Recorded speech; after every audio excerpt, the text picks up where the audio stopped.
Hello YouTubers and welcome to another episode. We're getting back on the water this morning. A little bit windier, but hopefully the trees will shade us from the wind. And I'm finally, where is it? Finally getting, that's a water bottle. I'm finally putting one of these on or in my boat. One of these. And for those of you that don't know, it's a stroke coach or a speed coach, depending on what you really want to call it. But basically it measures the speed of the boat that I will hopefully be propelling along to see actually what I'll be doing, or what are the speeds I am doing, so that maybe not today, but over time, especially in this body of water, I know what's a good speed, what's a bad speed for me, not for other people. And then I can work on that and maybe get faster, or maybe we'll be going too fast sometimes, too slow other times, as another train goes by. But now let's get on the water and see how fast or slow we're going, are you?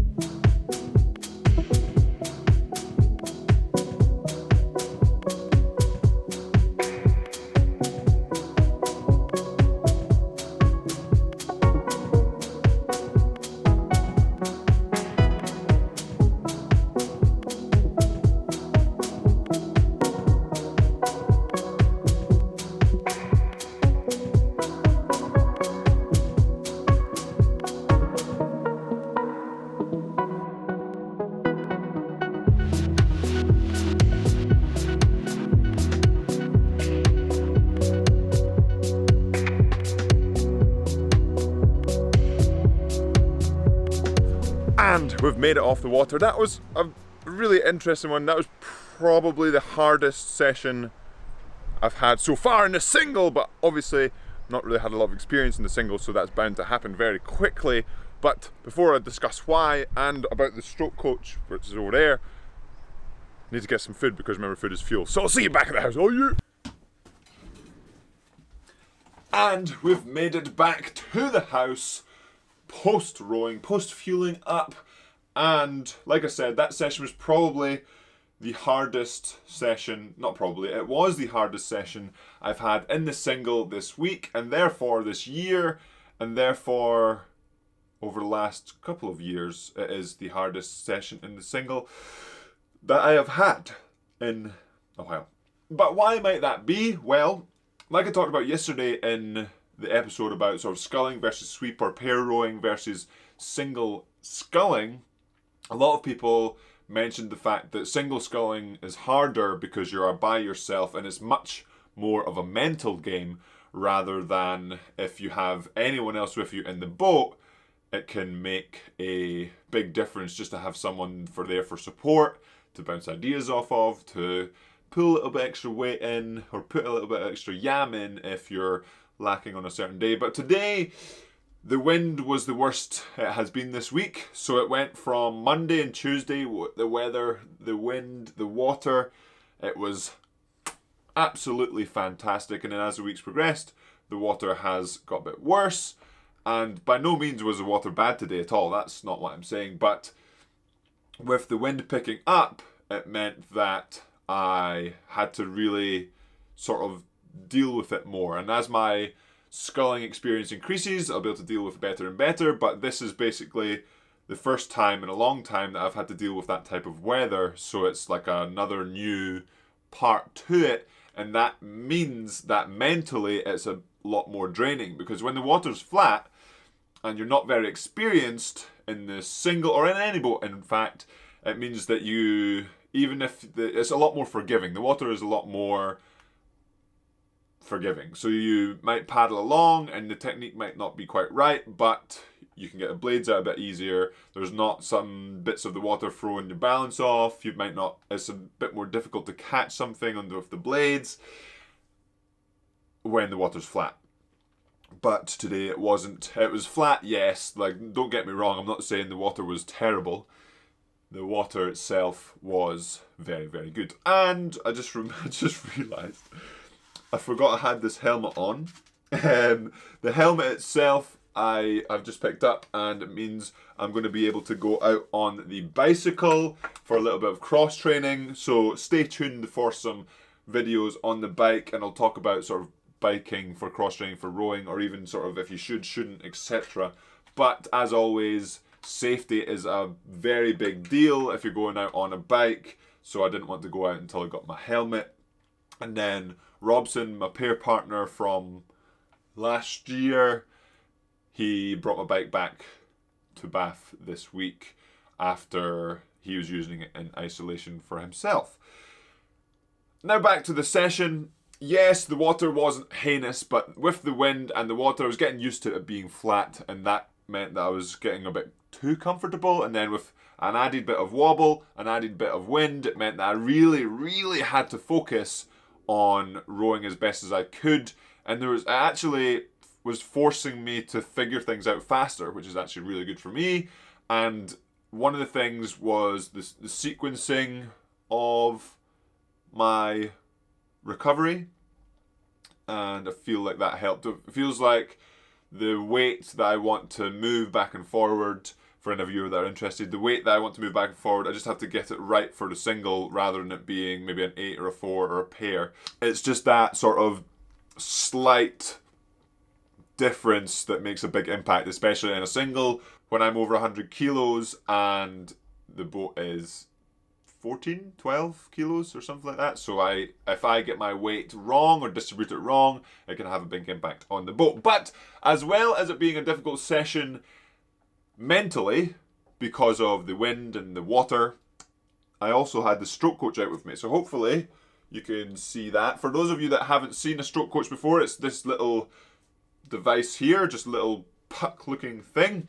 So in my stroke coach, you can change these, but I have my rate. So I'm currently, well now I'm at 0, but I'm currently at 33 strokes a minute. I've got there's a clock here for split, clock for time, and your distance. So hopefully that is actually in focus. But basically that means that I can track the distance I'm traveling in the water, how fast I'm going, the amount of time I've been on the water, and my stroke rate. When I put this in today, like I said, this is the first time I've had this in the boat, in the single, I think, ever. But it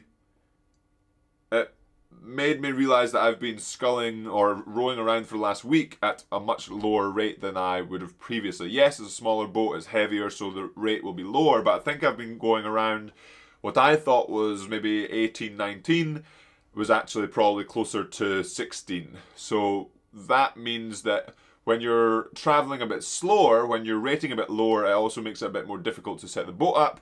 So I'm making it a little bit more difficult for myself anyway. But the water was flat, so then a bit more forgiving. So today I bumped it up a little bit to 19, 20 using the stroke coach, so I can actually see, okay, that's 19, that's 20, that's 18, that's 17, 18 and a half, whatever it was. And I could really feel a big difference in the rates because I was getting used to rowing at such a lower rate without the stroke coach. Speed-wise, I probably averaged around just below 220 roughly, and I was expecting it to go fast one way, slow the other, but there was not a lot of stream on, and then because the river, the Avon's a bit windy, parts of it are affected one way with the wind and other parts are affected the other way with the wind, depending how it lines up. So probably averaged around 220, which actually I don't think isn't, well, I actually have no idea. I know what a fast single race is, but I don't know what it's like on the river. But really then you start to tie in things like your intensity training with heart rate. And so I'll probably be getting my heart rate monitor on during the sessions. And now I'm going to talk about, I don't know why that was weird. And now I'm just going to talk about sort of what I've learned this week in the single for any of you that are interested. Today, like I said, rating low. I have been rating a lot lower than I thought. I'm just going to turn this off. I've been rating a lot lower than I thought, which I'll be, if I don't have the stroke coach, say the battery's dead, but I will probably have it out and just tape over the split, just so I have the rate. But rating a little bit, not necessarily rating higher, but being a bit more fluid with the movement. And there's different things like I've been working on having the handle more in the fingers, because with sweeping, like I said yesterday, it's quite easy to control the blade with your wrists, but in sculling you want to control it with your fingers. So that is coming along, but it's going to take time because my fingers are like, what are you doing? Pulling in, or as I drive and recover, trying to have the elbows a bit higher rather than having the wrist down here on the finish, trying to have up here so that I can go like this. If my elbows are down here, it's a little bit more difficult to use the fingers, if that makes sense, to control the blades. So we've got a bit more fluid, keeping the elbows, and then those two things hopefully will tie into what a lot of you have suggested already about squaring early. Why don't you just row square blades, get blades off the water, tap down early, and all of that stuff. I think that is that's more of the goal rather than how I'm going to get to there, if that makes sense.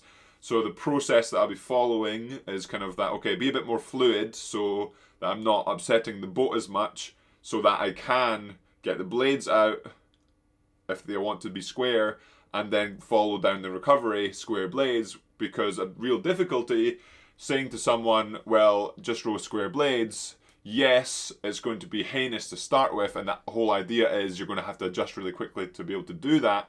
But if it's a case of barely being able to get the square blades out of the water, and then scrape, put them in, stroke, push, barely get them out, scrape, there's not really much enjoyment in the session by just rowing square blades the whole time if it's not going well, and also just like a training benefit as well. It's not going to be there either. But the square blades that I have been trying, or I've been doing, is improving, so I do eventually want to work up to that, but that's a case of that will come after I work out the even smaller things. So yes, square blades is a very simple thing, as well as sort of tapping down and all that, but I feel like that's up here, whereas down here it's things like really simple things like having my elbows a bit higher so I'm not revving the engine, or having my weight a bit more central and more fluid, which should then help everything else, if that makes sense. But that will be it for today's episode, Jam Squad. A little bit of a review, a little bit of, if anyone's interested about the stroke coach, the speed coach, I might do a little bit of a review or something along those lines on these. If you are interested, let me know in the comments below. Excited to get out on the bicycle for a cycle in Bath. Like I've mentioned already, the hills are absolutely heinous, so I might just sort of go down the hills slowly, turn around, go up, and then see, because hills are a pretty good workout, and it will be a lot. It's very, very simple to do. And that will be it for today's episode, Jam Squad. Hopefully you did enjoy it. It was quite a difficult session for me this morning, but it's one of those sessions where it's, okay, let's focus a bit more. I really have to focus to be able to keep doing what I'm trying to do, rather than, oh, it was a tough session, it was rubbish, if that makes sense. So I really enjoyed having that little bit extra, having to focus, having to get things right to be able to feel a bit more comfortable. And obviously this harder session is not going to be hard for long, if that makes sense, and there's only going to be harder opportunities down the line as I improve in the sculling.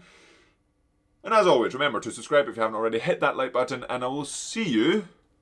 We've made it to Saturday. Yes, Jam Squad! And I'll see you in another episode of the vlogs. How are you?